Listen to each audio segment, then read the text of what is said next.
I'm James Lawler, and you're listening to Climate Now.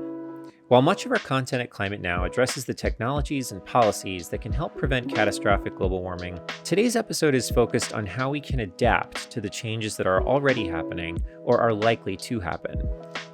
To help us better understand how communities are preparing for a changing climate, we spoke with Beth Gibbons, who is the president of the American Society for Adaptation Professionals, or ASAP.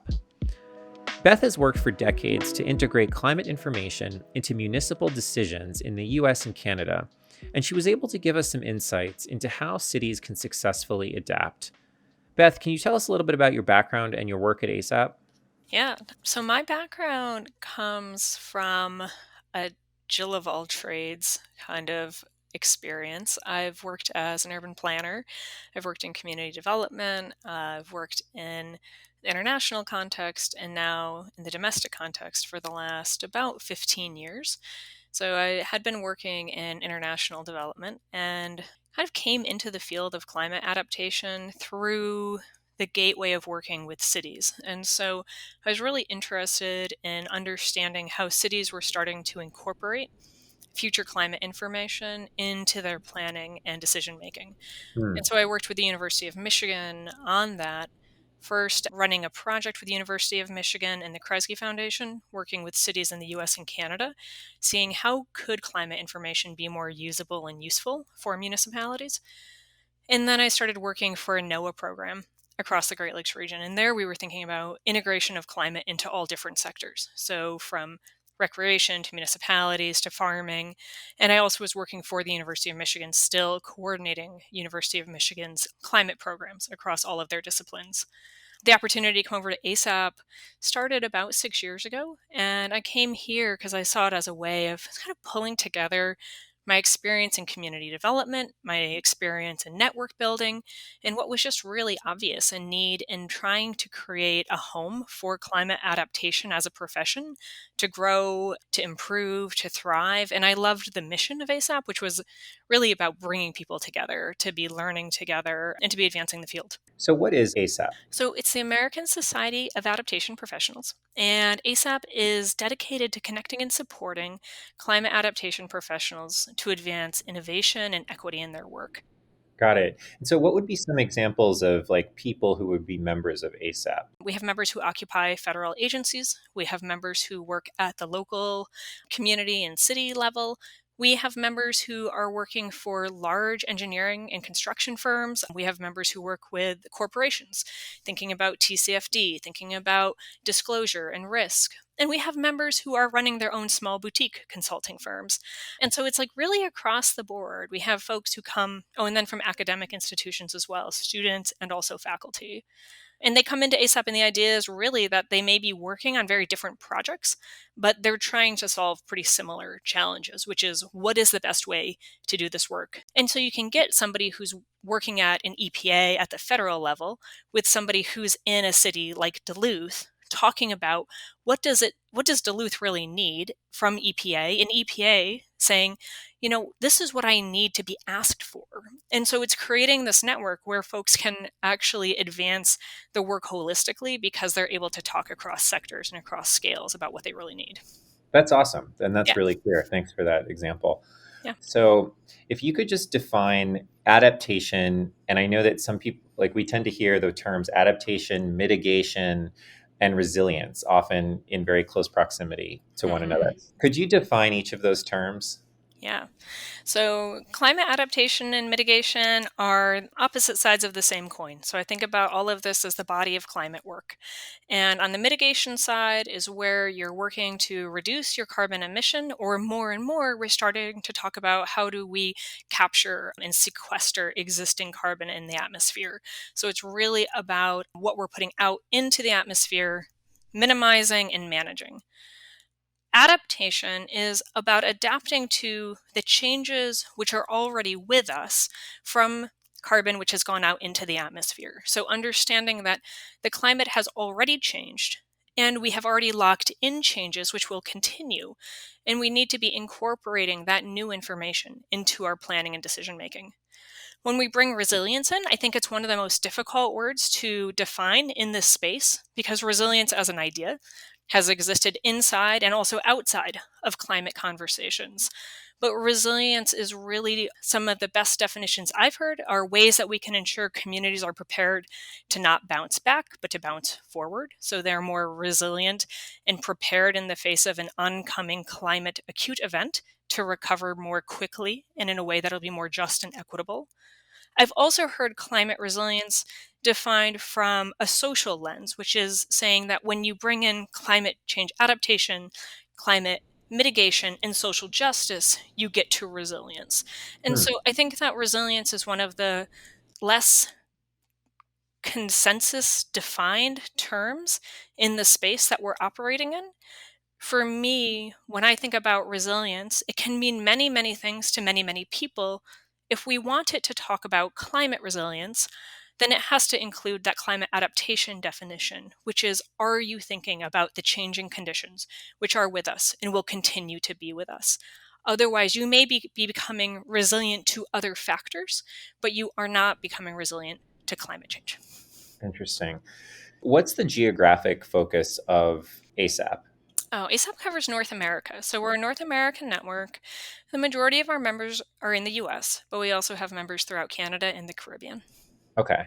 And when you look at sort of American cities or North American cities, what percentage of North American cities do you, and perhaps, more broadly, like North American infrastructure, the North American sort of built environment, what percentage do you think is sufficiently attuned to the importance of climate adaptation and resilience?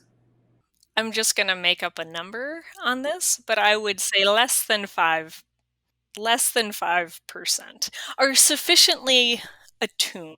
There's a really great report that came out from CDP this year that looked at the number of cities in the US that have adaptation plans. And the CDP, for those who may not know, is the Carbon Disclosure Project, which is a nonprofit that measures and reports on cities and governments' efforts, or lack thereof, to build sustainable economies. Okay, so what did they find? They actually found that across their North American cities, which are 195, and 169 cities in the United States, 60% of those have adaptation plans. And you kind of zoom out from those cities that would be counted in CDP are generally much larger cities, places which have the kind of capacity to complete the reporting guidelines, the will to do that reporting. And we know that we have about 3,000 cities in the US that are between 10,000 and 500,000 population. So it's really hard to get a handle on exactly how many of those have adaptation plans. That is a request that we have out right now to the federal government, is not just doing this quadrennial assessment of climate change, but actually a quadrennial assessment of climate adaptation planning. So, long story short is I think that we're underprepared, and the reporting that we do have available, like the CDP report, while it's very helpful, is an incomplete look at how ready municipalities are across the country. Hmm. Just to sort of help people who are not in this field understand, what does good look like when it comes to adaptation planning for municipalities? Yeah.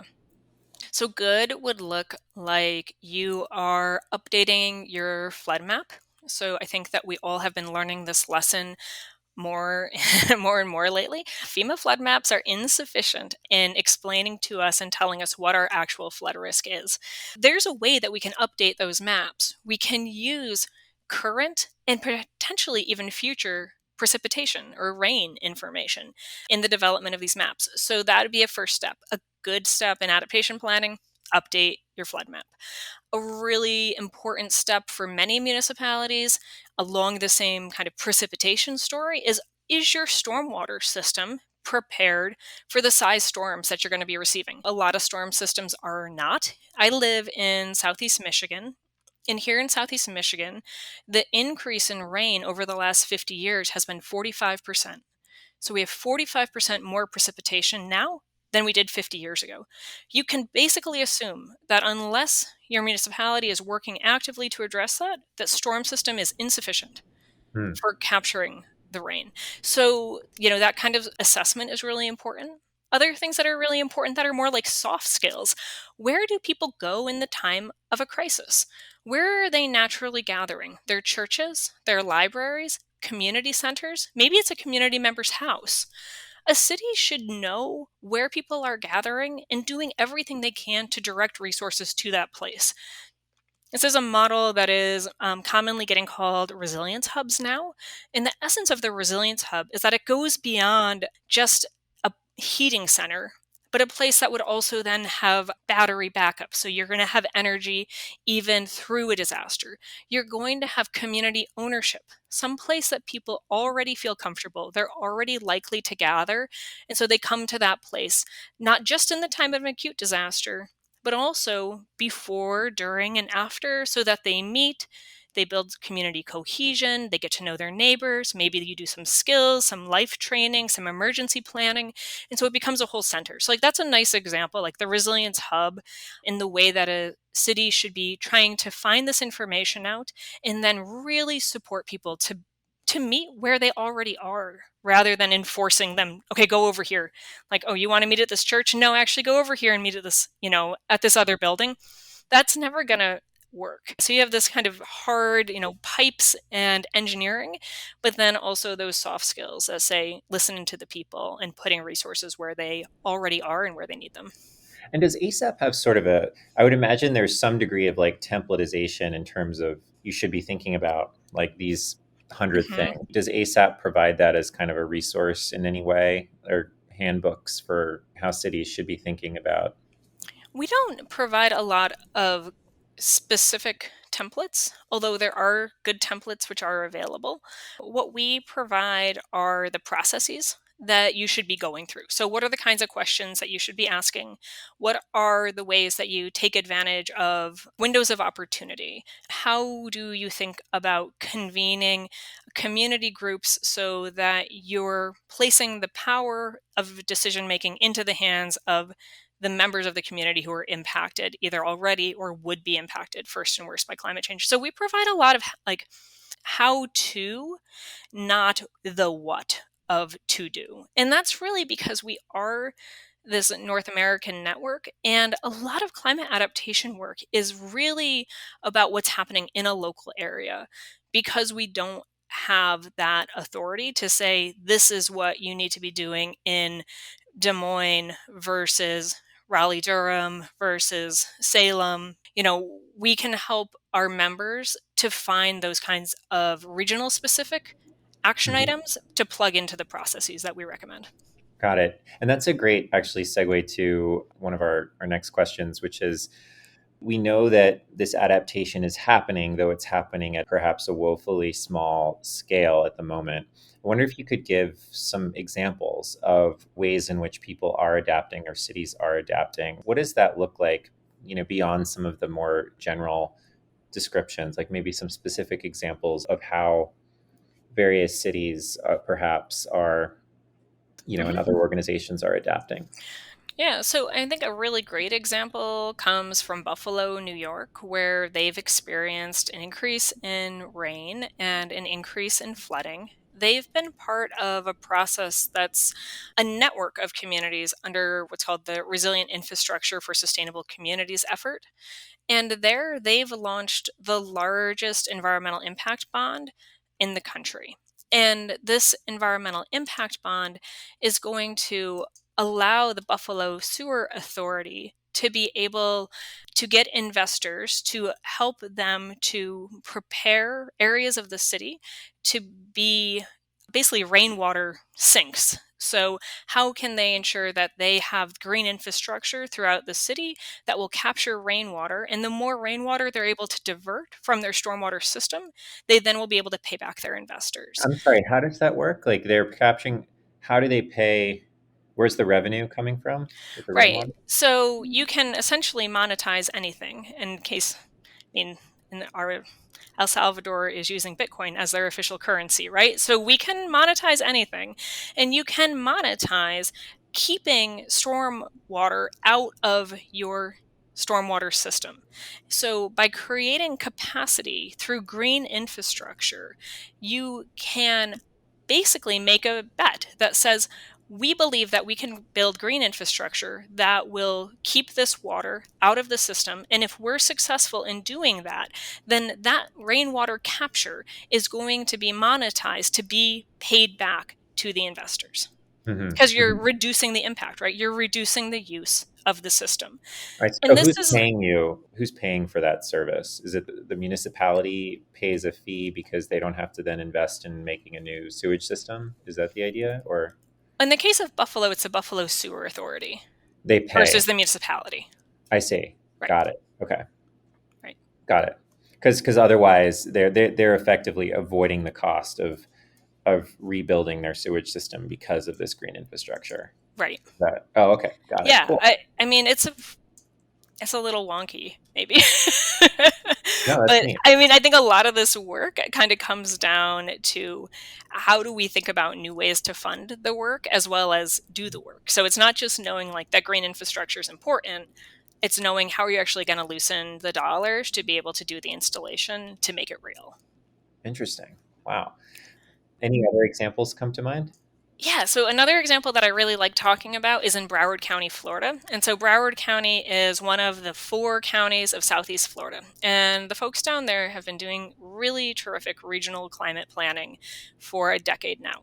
And that work came about because the 4 Southeast Florida counties were going to their state legislators and to the national legislators and saying, we need resources, we need support, but they were using different sea level rise projections. And so they were basically being dismissed because they weren't getting a consistency of data. So the 4 counties, when they first began working together, it was really with the goal of having consistent data Mm, across the planning region so that they could speak in a common voice to demand resources. Since then, the Southeast Florida Compact has gone on to be one of the most high functioning regional governance models in the country, really galvanized by climate change. But in Broward County in 2020, they released a new resilience plan.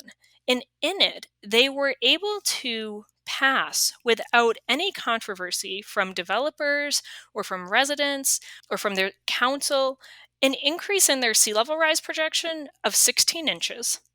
They increased their precipitation data information by 20%. And they increased what were called their resilience priority zones. So these are areas within the county that have special restrictions put on them because of the anticipated impacts of climate change. They increased the area that was covered by 183%.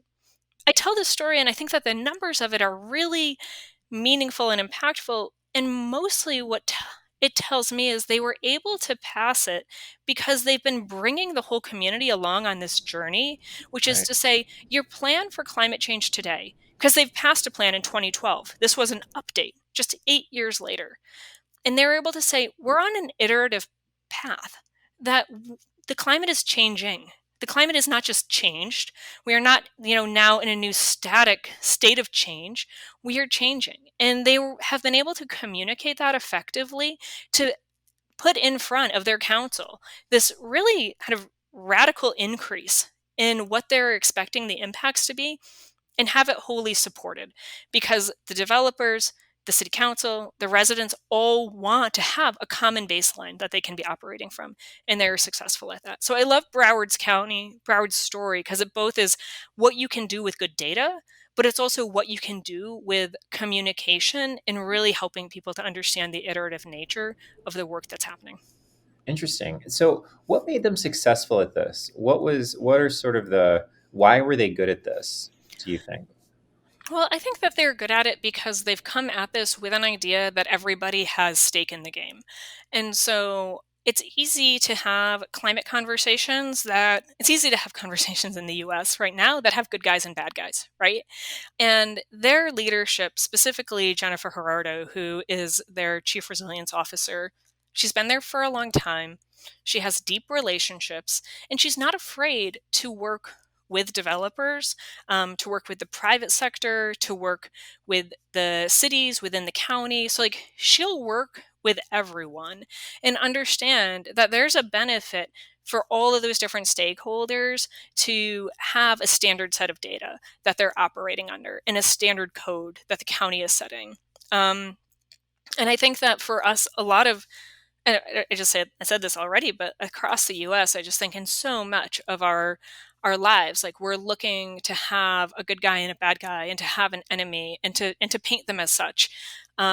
And I think in Broward, they've really been able to be successful, and Southeast Florida as a whole has been able to be successful because they look for collaborators and partnerships that um, are seeking the same end, which is let's have better information about the future that we're heading towards and have a plan here that's going to work so that people can, in some degree, stay in the places that they love.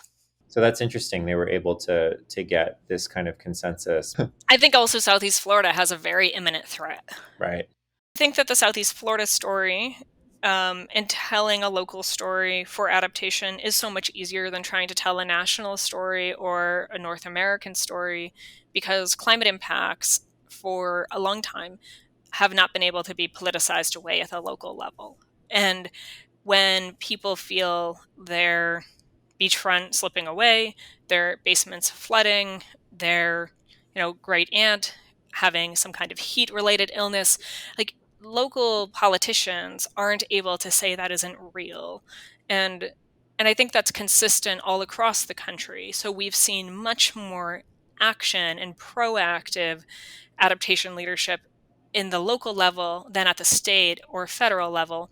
In Broward County, Florida, and Southeast Florida, certainly, you could argue that they're like our canary in the coal mine on climate change for the country. So it's not a surprise to me that they would take this leadership role. Yeah. So I want to get back to the percentage that you mentioned in terms of, the number of places that in your mind are kind of sufficiently attuned, which is maybe a bad standard. But would you propose a different term for describing like maybe cities that are sort of thinking about adaptation in a high quality way, other than the one that I suggested? So we're using the Yeah. right So one. I mean, I think that probably the hardest word I had in that was sufficiently, because I think it's pretty clear that we're not sufficiently prepared for climate change impacts. Mhm. However, I think that insufficiency is tied up in a number of other insufficiencies that have been in our system historically, which is essentially our underinvestment in the public good in general. Some of that feels like it might be changing. It looks like we're coming into an era with this Biden spending that we're going to invest in infrastructure, we're going to invest in social programs, and those dollars invested right will be adaptation dollars, even whether they say resilience and adaptation at the front end of them or not. If you're Right. building a bridge this year, you better be using current and future climate information. Right. Like, That's a great I point. don't know who needs to hear that, but like, you had better. And so when I said 5% of places are sufficiently addressing, it's not a dig on the hundreds of people that are doing climate adaptation work, probably thousands of people. They're out there, they're doing the work, they're trying to put the plans in place. They have been woefully under supported and woefully underfunded. And so I think that we have a lot of good ideas. We have a lot of strategies, and we have some things that we've been testing. And now we have this opportunity to really bring it to scale. And I think with funding, climate adaptation work will scale really Mhm. quickly, because every infrastructure project, every social project, every time we ask a question of what is this school going to do for us, we know one thing a school is going to likely do is provide transportation. It may be a resilience center for us. It is likely going to be where some people gather during an event. So, like, every place kind of touches climate change now because we're so in it. Right. So once we start doing that, like social good, that public good investment that's on the table now, I think we're going to see a lot of climate adaptation and resilience work happen. Hmm. And so, do you feel as though the current, you know, infrastructure bill and reconciliation bill? I mean, do you feel like these are sufficient kickstarts to a really sort of catalyzing a sea change in terms of how people are thinking about adaptation, or is a lot more needed? Yeah, it's a yes and.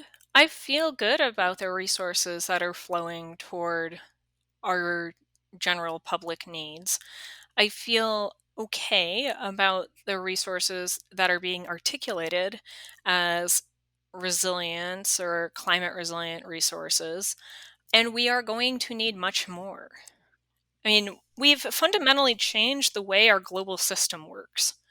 So, if you are using a science which is based on the globe being a functional calculator, which engineering really requires, then the way that you've engineered your systems up until now is outdated and potentially insufficient.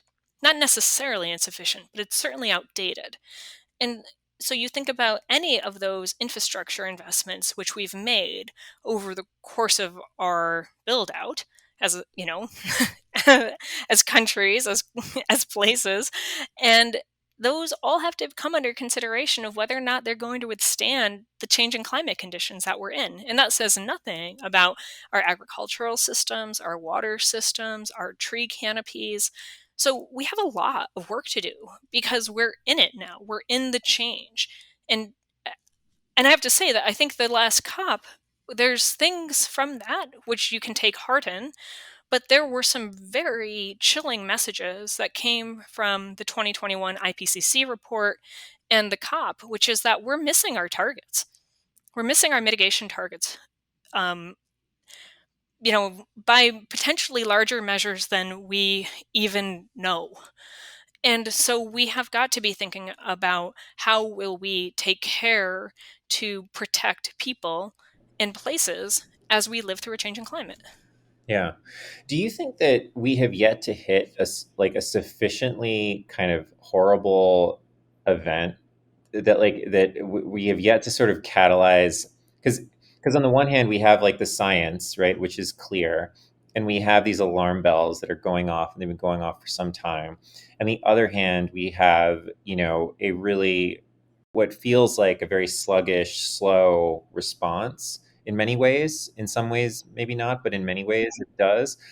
And so, like, why do you think that is it because we, like humans, we value what's in our pockets much more than we value the future? Is it because we need a big, an even bigger kick in the pants than the Australian wildfires, or the California fires, or these big storms are causing? Like, why is it so slow in your mind? There's a couple reasons that it's slow. People have an optimism bias, so they believe it'll never happen. Like the bad thing will never happen to me. Um, that's pretty proven, right, in psychology. People just don't believe it'll happen to me. We also have, here in the US, a deep racism and injustice, which is protecting a lot of people from feeling the impact of climate change. But even those who feel the impact of climate change, the recovery from those impacts is completely inequitable. Okay. And so if you are a person who is low income or moderate income, the likelihood of your economic recovery, like you will be in a worse off economic position after a disaster. If you're a high income person, you're likely to be in a better economic position after a disaster. So, we know that disasters exacerbate the existing economic inequality. So the way that we feel these effects is not commonly held. And then I think that until recently, the impacts of climate change have been something that have been talked about on a longer time horizon than a lot of how our economic system functions. And again, I'm really talking about the US in saying that our economic system uses a quarterly or annual system. So insurance prices plans on an annual basis. So it has to be able to incorporate what is the risk to an insurance portfolio year on year. It isn't asking questions about what will happen at 5, 10, or 30 years. Hmm. That's starting to change. We're seeing that push from like the reinsurance is starting to get worried and asking how can we flatten the curve because they can see those calls coming in for insurance to be paid out. But we see the same thing too in corporations. Corporations report their earnings or loss on a quarterly basis. And it's only been in the last couple of years, especially galvanized by TCFD, the Task Force on Climate Financial Disclosure, that corporations are beginning to be asked to disclose their physical climate risk. And I think that that's going to make a really big difference. As we start to see corporations talking about their physical risk, that is a conversation that's going to become information that plays into national assets, state assets, local assets. And so we're starting to see climate change kind of become accountable, like it's coming onto the accounting books. And unfortunately, we are not very good at planning long term. Climate mitigation has found a way to monetize sequestration. So you can count carbon and you can cost for carbon and you can have carbon offsets. But that Sort is, of. yeah, I mean, this is In what people theory. will tell you, right? This is what they Right. will say about it. But Right. with adaptation, we are often trying to measure an avoided loss. And Right. that avoided loss is really hard to monetize in any system, and we're experiencing the same challenge.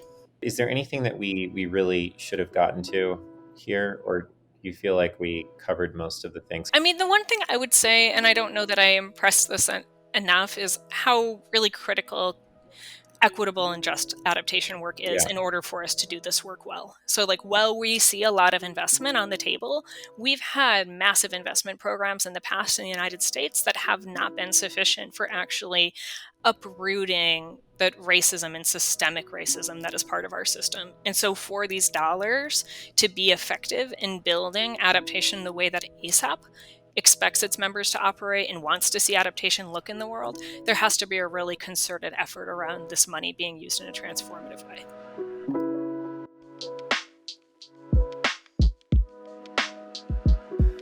That was Beth Gibbons, the president of the American Society for Adaptation Professionals. If you're interested in checking out our other podcasts, watching our videos, or signing up for the newsletter, visit us at climatenow.com. And if you want to get in touch, email us at contact@climatenow.com or tweet at us at @WeAreClimateNow. We hope you join us for our next conversation.